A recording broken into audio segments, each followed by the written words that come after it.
د بغداد په ښار کې یو پهلوان اوسېده چې جنید و.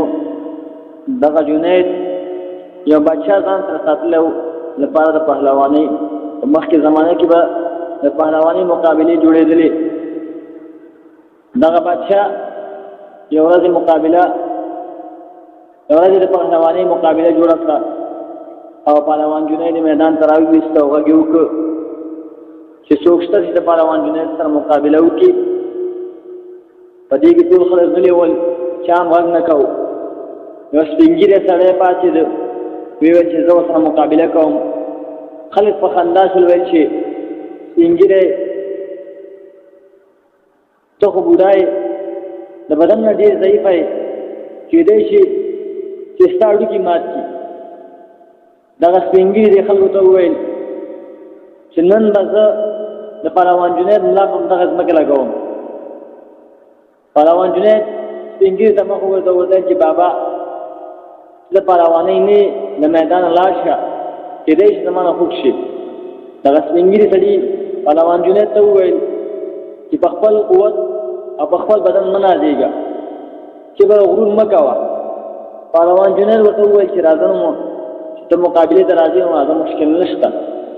چې کله په غېږه ورغی، دغه سپین ږیري سړي پهلوان جنید ته ورته وویل پام کوه جنیده، زه پهلوان نه یم بلکې د نبي کریم صلی الله علیه وسلم اولاد یم. نبي کریم صلی الله علیه وسلم په خاطر باندې ځان قسم لوه، ځکه چې بیګانې بچي په نهار وړل شوي دي او ورځ یې په نهار تېر کړی. زه خبر شوم چې نن دلته د پهلوانۍ مقابله لګېدلې او په دغه پهلوانۍ کې لوی انعام ټاکل شوی، نو صرف د رسول الله صلی الله علیه وسلم په خاطر ما ته ځان سملوه. پهلوان جنید په فکر کې شو چې یو طرف ته مقام، بل طرف ته انعام، او بل طرف ته نبی کریم صلی الله علیه وسلم، او بل طرف ته نبی کریم صلی الله علیه وسلم خاطر. په دې کې ما وویل چې مقام نه په بلا ولګي او انعام نه په بلا ولګي، حضرت نبی کریم صلی الله علیه وسلم خاطر کوم. او دغه سپین ږیري ته پهلوان جنید ځان سملو. په دې کې د هر طرف نه چیغې راپورته شوې او چیغې دا وې چې سپین ږیري سړي پهلوان جنید ته ماته ورکړه او سپین ږیري سړي وګټله. په دې کې بادشاه راغی، پهلوان جنید د الله سره ونیو، ورته وویل چې سپین ږیري سړي سملولې، زما د دربار نه ووځه چې بیا دې درته ونه وینم، وښه. پهلوان جنید ډېر زیات خفه شو، په ژړا شو، له میدان څخه لاړ. چې کله شپه شو، د شپې ژاړي او د ژړا په حالت کې دې ته خوب راغی او وده شو.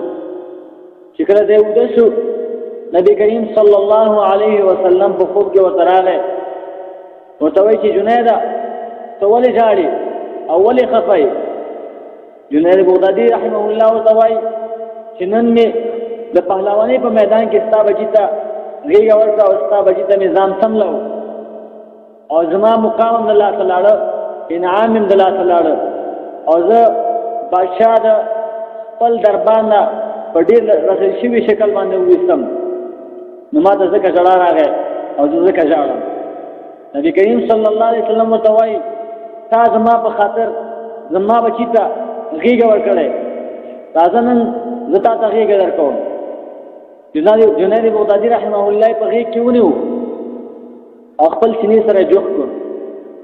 کله چې بېرته د خپل سینې نه نبي کریم صلی الله علیه وسلم جنید بغدادي رحمه الله لرې کړ، په دغه وخت کې الله جل جلاله سلطان الاولیاء څخه جوړ